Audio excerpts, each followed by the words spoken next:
Hello everyone, সবাই কেমন আছেন? আশা করি সবাই খুব ভালো আছেন। আমরাও ভালো আছি। আজ আবার নতুন একটা দিনের ভিডিও নিয়ে হাজির হয়েছি আপনাদের সামনে। পুরো ভিডিওটা শেষ পর্যন্ত দেখবেন, আশা করি ভালো লাগবে। দিনটা ছিল ২৭শে জুলাই, সোমবার। সকালে ঘুম থেকে উঠে ফ্রেশ হয়ে সরাসরি চলে এলাম রান্নাঘরে। এখন মেয়ের জন্য দুধ গরম করছি। দুধ খেয়ে সে পড়তে যাবে, আর সকালের টিফিনে খাওয়া হবে সিদ্ধ ভাত, তাই তারই প্রস্তুতি চলছে। প্রেসার কুকারে আলু আর চাল একসাথে সিদ্ধতে দিয়ে দিলাম, আর সঙ্গে থাকছে মুগ ডাল সিদ্ধ। সেই জন্য ডালটা একটু কড়া করে ভেজে নিচ্ছি। মাঝে বেশ কিছুটা সময় ব্যস্ততার মধ্যে কেটে গেল। এখন ঘড়িতে প্রায় ১০টা। পালককে টিউশন থেকে বাড়ি নিয়ে এলাম। সকালে দুধ বিস্কুট খেয়েই গিয়েছিল, তাই এখন ওকে একটু ছাতুর শরবত খাওয়াবো। সেই জন্য একটা মিক্সিং জারে ছাতুর সঙ্গে সামান্য তাল মিছরি আর ১ চিমটি বিট লবণ দিয়ে মিক্সিতে ভালো করে স্মুথ পেস্ট বানিয়ে নিচ্ছি।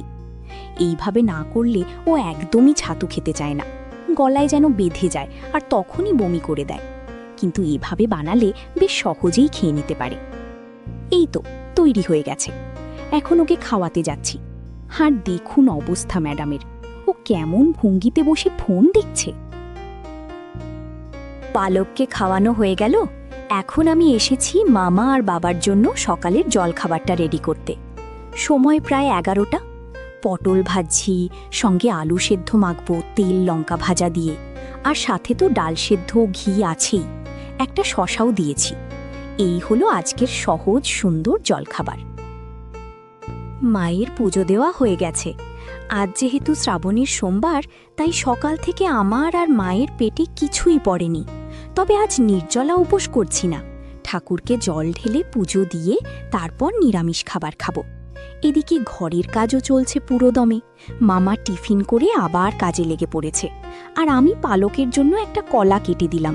ওটা খেয়ে নিক, তারপর আবার ওকে স্নান করাতে নিয়ে যাব। বেলার দিকে দিদা আমাদের বাড়িতে এসেছেন।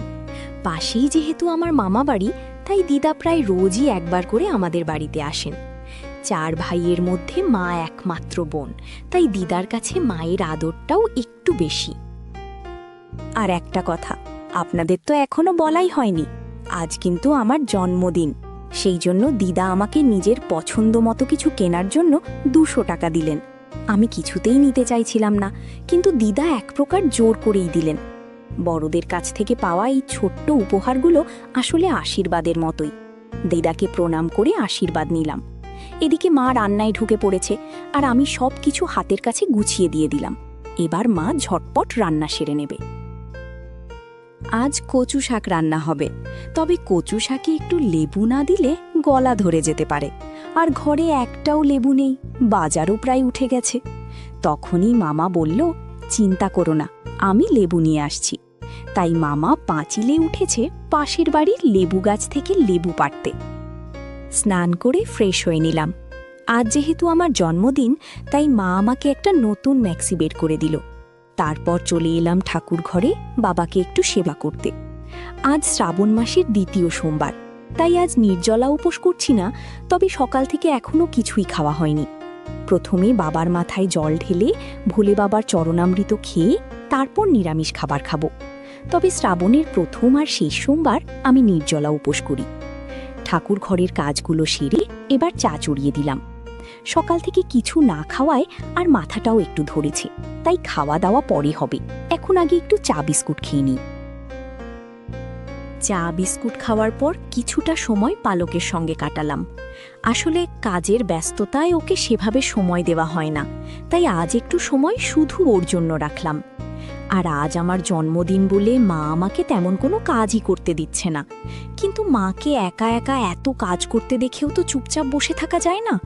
আমি একটু সাহায্য না করলে মায়ের উপরই তো কাজের চাপটা বেশি পড়ে যায়। তাই যতটা পারছি মাকে একটু সাহায্য করে দিচ্ছি।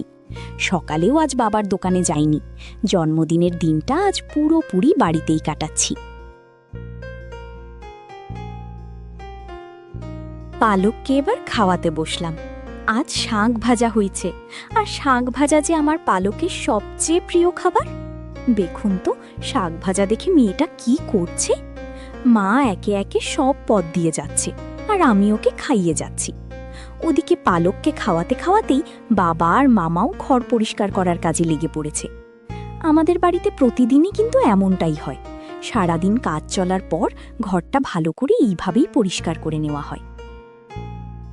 সকালে ঘরটা যতই অগোছালো থাকুক, বিকেলে কেউ ঘরে এলে এক মুহূর্ত দেখেই বুঝতে পারবে না যে এখানে কাজ চলছে।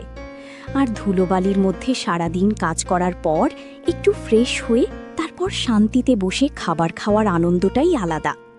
তবে সকাল থেকে একেবারে না খেয়েই থাকি না। সকালের টিফিন তো আপনারা দেখেছেনই।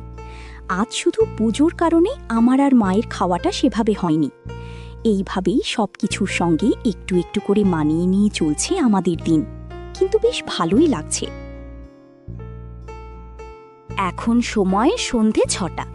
মা তাই সন্ধ্যার পুজোটা সেরে নিচ্ছে, তারপরেই আমরা খেতে বসবো। আসলে খাওয়াটা একটু আরাম করেই করতে ভালো লাগে। সবাই মিলে গল্প করতে করতে খাই, তারপর আবার সবকিছু গুছিয়ে পরিষ্কার করে একটু বিশ্রাম না নিলে শরীরটা একেবারে কাহিল হয়ে যায়। এবার আমরা খেতে বসবো। আর আজ যেহেতু আমার জন্মদিন, তাই আমার জন্য কিন্তু একেবারে স্পেশাল ট্রিটমেন্ট।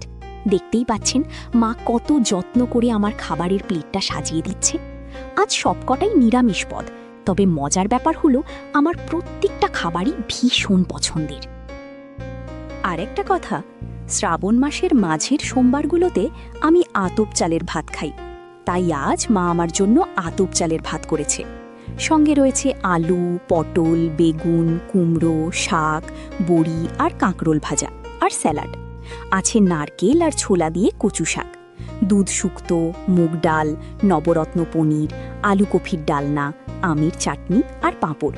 আর সবশেষে 5 রকম মিষ্টি, মিষ্টি দই আর জন্মদিন স্পেশাল পায়েস। এই ছিল আজকের আমার জন্মদিনের স্পেশাল নিরামিষ মেনু।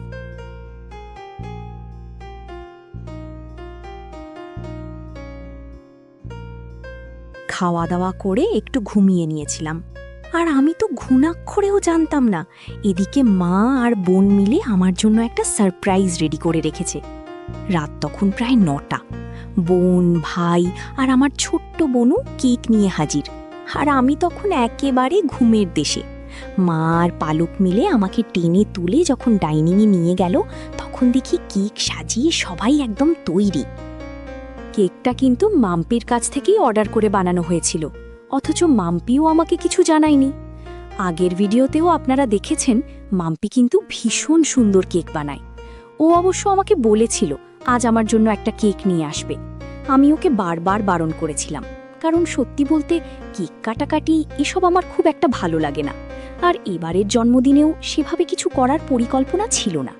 কিন্তু মাম্পি নাছোড়বান্দা, অনেক জোড়াজুড়ি করার পর অবশেষে রাজি হয়েছিল। মাম্পি কিন্তু সব রকম কাস্টমাইজ কেক বানায়। ওর কন্ট্যাক্ট নাম্বার ডেসক্রিপশনে দেওয়া থাকবে, আপনারা চাইলে ওর কাছ থেকে কিন্তু অর্ডার করে কেক নিতে পারেন।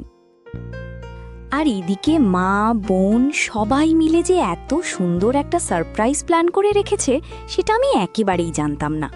সত্যি বলতে জীবনের এই ছোট্ট ছোট্ট আনন্দের মুহূর্তগুলোই একদিন সুন্দর স্মৃতি হয়ে থেকে যাবে। তারপর সবার আবদারেই কেক কাটা হলো। এইভাবেই হাসি, আনন্দ আর আপনজনদের ভালোবাসায় নিজেদের মতো করে আমার জন্মদিনটা কাটিয়ে দিলাম। আজকের ভিডিওটা তাহলে এখানেই শেষ করছি। আপনাদের সঙ্গে এমনই ছোট্ট ছোট্ট সুন্দর মুহূর্তগুলো ভাগ করে নিতে আবারও খুব তাড়াতাড়ি ফিরে আসব। ততক্ষণ পর্যন্ত আপনারা সবাই ভালো থাকবেন, সুস্থ থাকবেন আর নিজেদের যত্ন নেবেন। আবার দেখা হবে নতুন কোনো সুন্দর গল্প নিয়ে। আজকের মতো তাহলে টাটা, বাই বাই।